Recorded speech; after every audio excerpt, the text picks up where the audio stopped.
Hey folks, my education began really when I finished school, and that reflection in those days led to a lot of unlearning, a lot of relearning. In that time, I realized that I was presented facts disguised as knowledge, opinions disguised as fact, and a whole lot of memorized processes disguised as problem solving. Now, it's all good now, though, because I know that I don't know. So I value divergent thinking, that's seeing many answers to the same question. I value creativity, that's the capacity for original thought. I value reading, writing, counting, thinking. These are all the keys to converting facts into information, into knowledge, into wisdom, and solutions to the problems of our existing state. I've also learned to value biographies, stories from someone's life, and their wisdom earned through lessons learned. They inspire and ground me. How can I stay focused on my setbacks after I've learned about so many comebacks? How can I sweat myself after I see how my path was paved by their blood, sweat, tears, courage, ideas, and principles? How can I stay stuck in convention when I know the trailblazers who innovated all of our norms? Check it. The first PhD was awarded at Harvard University back in 1889. Now, this means that the cats who awarded that PhD simply walked with the self-appointed mantle of authority and knowledge without having been granted the title.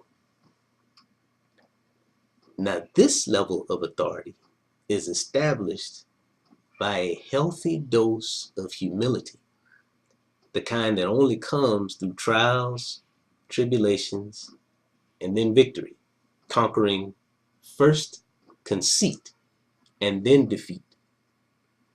Now, it's further established by creativity, divergent thinking, innovation, work ethic, patience, grace, forgiveness, preparation, failure, persistence, equality, or the idea of such, opportunity, and circumstance.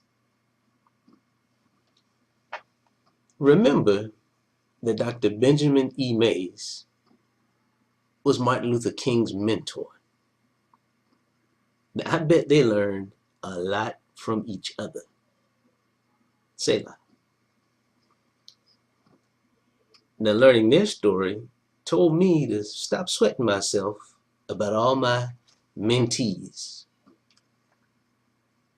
New MO. Help these folks grow, then let them go.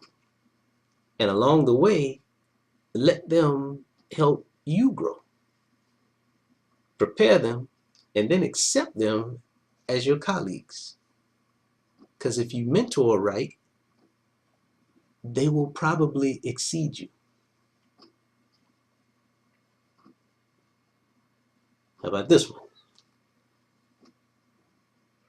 Grambling State University's Doug Williams had a 6-hour root canal under full anesthesia the night before the 1987 Super Bowl.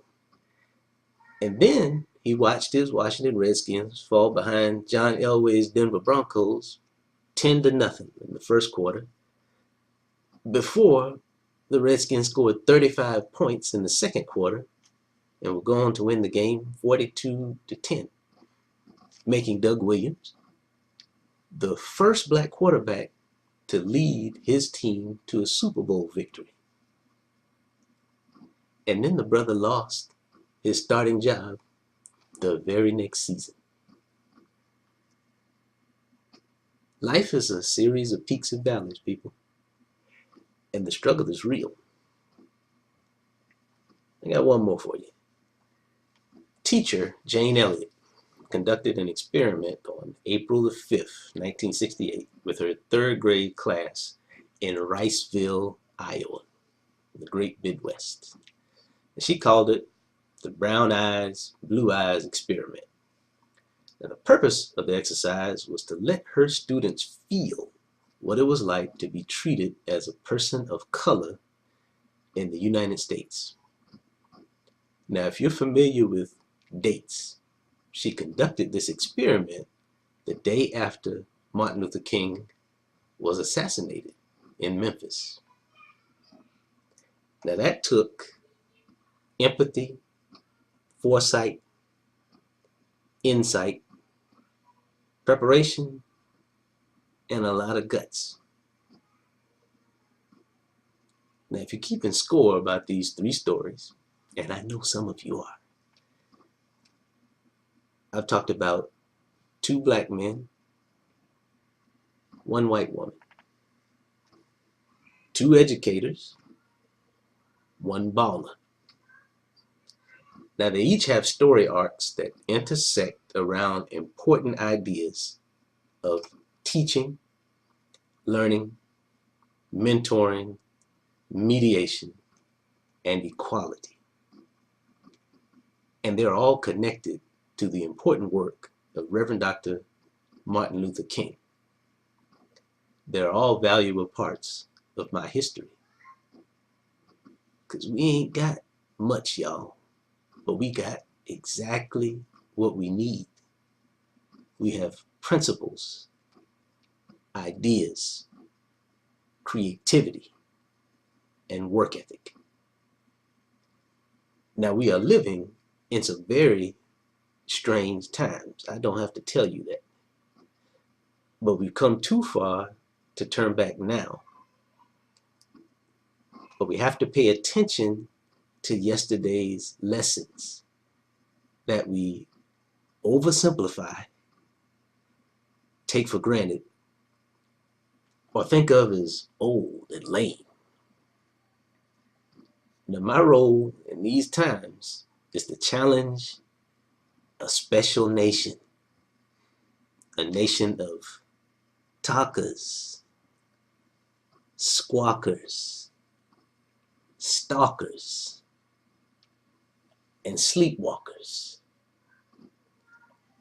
to quiet themselves, to remember, to think, and to grow. I love y'all, and thank you for listening.